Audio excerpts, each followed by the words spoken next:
kang lus-lus pamidangan temanten kakung miwah temanten putri kebak ing rasa kasih lan sutresna. Kanjeng Ibu banyak berkah pangestu paduh Kanjeng Ibu. Anakku bocah bagus urip bebrayan akeh pacoban yo nggih. Sing sabar atimu sing jembar segaramu momong lawan garwamu yo nggih bocah bagus.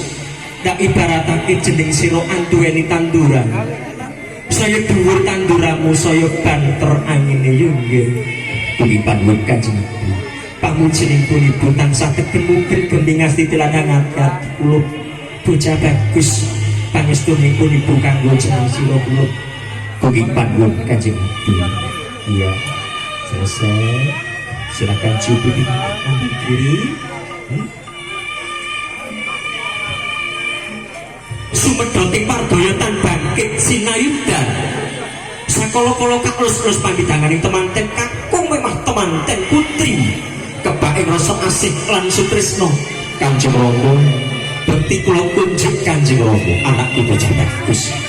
Sira kang tak kekundang bisa mikul dhuwur mendem jero aspaning wong tuwa ya nggih. Sing tatak, sing tetep, sing tangguh lan kebak tanggung jawab kula. Jeneng sira dadi imame keluarga. Kudu bisa dadi contoh tumraping anak bojomu ya nggih. Estaken dawuh Kanjeng Rama. Muga-muga tansah dijabahi kelawan Gusti kang karya jagat. Kuwi panuwun Kanjeng Rama. Kanjeng Ibu sembah kula kunjuk. Jeneng sira ora tak mantu ananging tak anggap anakku dhewe ya nggih bocah ayu.